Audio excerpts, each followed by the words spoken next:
مسلک اعلیٰ حضرت تازہ ترین اسلامی بیانات، نعت، منقبت، دیگر اسلامی معلومات کے لیے ہماری چینل قادری برکاتی نیٹ ورک کو سبسکرائب کریں اور بیل کا آئیکن کو پریس کریں اور آل پر سیٹ کر دیں۔ اس ویڈیو کو پورا واچ کریں اور لائک کریں اور اپنے ساتھیوں کے ساتھ شیئر کریں۔ جزاک اللہ خیر۔ مل رہا ہے ہمیشہ ملے گا۔ بسم اللہ الرحمن الرحیم۔ میں نے گزشتہ کل بیان کیا تھا کہ قتل کرنے کے بعد قابل کی دنیا میں کیا ذلت ہوئی اور آخرت میں اس کے لیے کیا عذاب ہے۔ اب آج بیان کروں گا کہ لاش چھپانے میں کوے کی معاونت یعنی مدد، وہ لاش لے کر کے گھومتا تھا نا کہ کہاں چھپائے۔ درود شریف پڑھ لیجیے۔ اللہ رب محمد صلی اللہ علیہ وسلم، نحن عباد محمد صلی اللہ علیہ وسلم۔ ارشاد خداوندی ہے، فبعث اللہ غرابا یبحث فی الارض لیریہ کیف یواری سوءۃ اخیہ۔ تو اللہ نے ایک کوا بھیجا، زمین کریدنے لگا کہ اسے دکھائیں کیوں کر اپنے بھائی کی لاش چھپائے۔ قال، تو یہ قابل بولا، یا ویلتا اعجزت ان اکون مثل ھذا الغراب، ہائے خرابی، میں اس کوے جیسا بھی نہ ہو سکا کہ میں اپنے بھائی کی لاش چھپاؤں۔ فاواری سوءۃ اخی، کہ میں اپنے بھائی کی لاش چھپاتا۔ فاصبح من النادمین، تو وہ پچھتاتا رہ گیا، وہ پچھتاتا رہ گیا۔ سبحان اللہ، اللہ تعالیٰ کتنا کریم ہے کہ قابل مجرم ہونے کے باوجود جب اس پریشانی میں پھنسا ہوا تھا کہ اپنے بھائی کی لاش سے کیا کرے، دنیا میں پہلی موت تھی، قبر کھودنے اور دفن کرنے سے وہ بے خبر تھا، تو اللہ تعالیٰ نے اس کی مشکل حل کرنے کے لیے اس کا معاون یعنی مددگار کوے کو بنا کر بھیجا۔ اب کوے نے کیسے مدد کی؟ علامہ رازی رحمۃ اللہ علیہ نے اس مقام پر 3 وجہ بیان کی ہیں، اگرچہ مشہور پہلی ہی بات ہے۔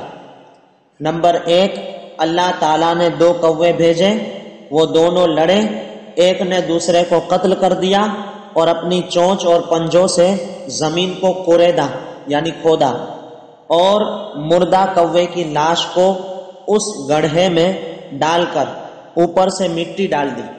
اس سے قابل کو بھی پتہ چل گیا کہ مجھے بھی ایسا ہی کرنا ہے، اور بہت پشیمان ہوا، شرمندہ ہوا کہ میں اس کوے سے بھی زیادہ عاجز ہو گیا، اتنا کام بھی نہ کر سکا۔ یہ پہلی وجہ بیان ہے۔ نمبر 2، قابل نے تنگ آ کر حابل کی لاش کو اسی طرح پھینک دیا۔ اللہ تعالیٰ نے کوے بھیجے کہ جنہوں نے مٹی کو کھود کھود کر اس لاش پر ڈالی اور اسے چھپا دیا۔ یہ دیکھ کر قابل کو بہت افسوس ہوا کہ حابیل کو اللہ تعالیٰ نے کتنی عزت بخشی ہے اور میں کتنا ذلیل ہو گیا۔ نمبر 3، کوے کی عام عادت یہ ہے کہ کوئی کھانے کی چیز اس کے پاس ہو تو اسے دوسرے وقت کے لیے زمین میں دبا دیتا۔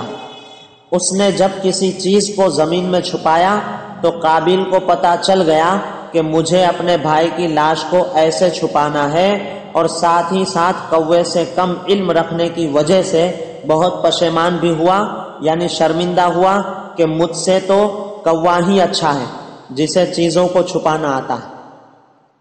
قابل کو ندامت یعنی شرمندگی اللہ تعالیٰ کے خوف کی وجہ سے نہیں تھی، اور نہ ہی وہ تائب ہو رہا تھا یعنی توبہ بھی نہیں کر رہا تھا، بلکہ اسے ندامت اور شرمندگی اس پر ہوئی کہ وہ بھائی کی لاش کو اٹھائے پھرتا رہا اور کوے سے بھی کم عقل رہا، اسے دفن نہ کر سکا، اور اس وجہ سے وہ نادم ہو رہا تھا، شرمندہ ہو رہا تھا کہ وہ بھائی کو قتل کرنے کے باوجود اپنے مقاصد میں کامیاب نہیں ہوا تھا، کیونکہ اس سے ماں باپ بھائی بہن سب ناراض ہو گئے تھے۔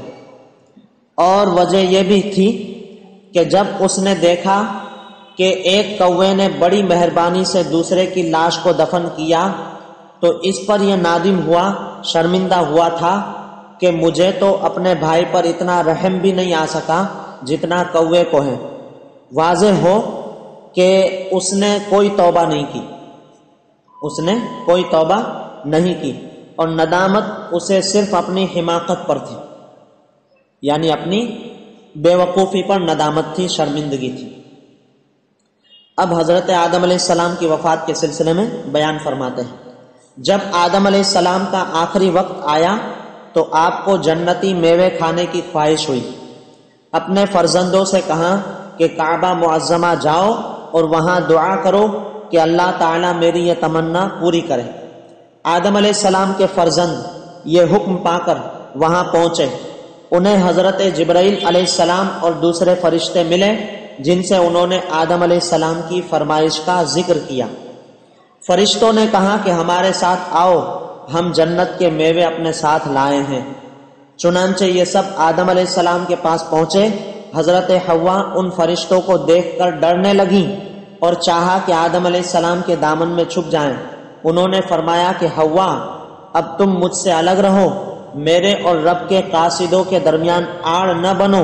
اسی طرح فرشتوں نے آدم علیہ السلام کی روح قبض کر لی، یعنی اللہ تعالیٰ کی مرضی تھی کہ مطلب آپ کی موت ہو، یعنی آپ پر موت طاری ہو، کیونکہ نبیوں پر ایک لمحے کے لیے موت طاری ہوتی ہے، صرف ایک لمحے کے لیے، پھر ان کی زندگی ویسی کی ویسی ہو جاتی ہے جیسی پہلے حیات تھے، باحیات تھے۔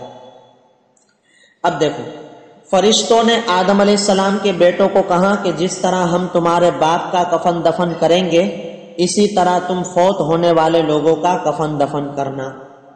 جبرائیل علیہ السلام جنت کی مرکب خوشبو اور جنتی جوڑے کا کفن، جنتی بیری کے کچھ پتے، بیر کے پتے ہوتے ہیں نا وہ، جس کو ہم بورڈی کہتے ہیں گجراتی میں، تو جنتی بیری کے کچھ پتے اپنے ساتھ لائے تھے۔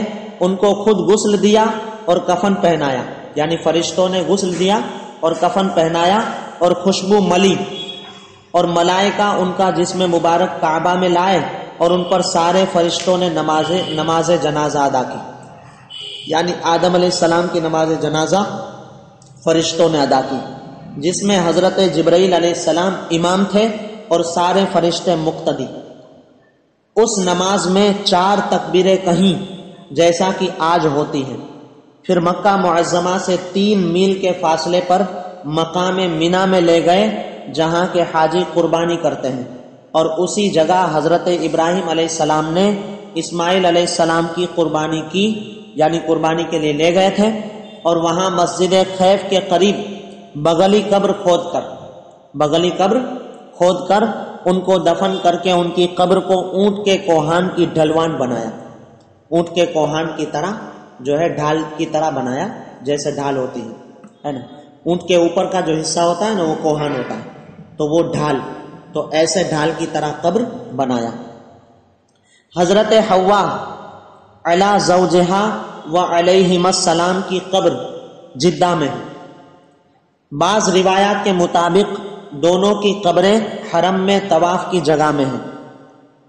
بس یہیں پر میں اپنا بیان ختم کرتا ہوں۔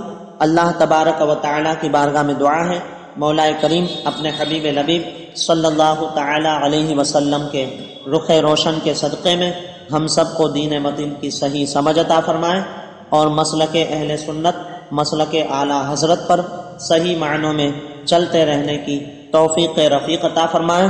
وما علینا الا البلاغ۔ السلام علیکم ورحمۃ اللہ وبرکاتہ۔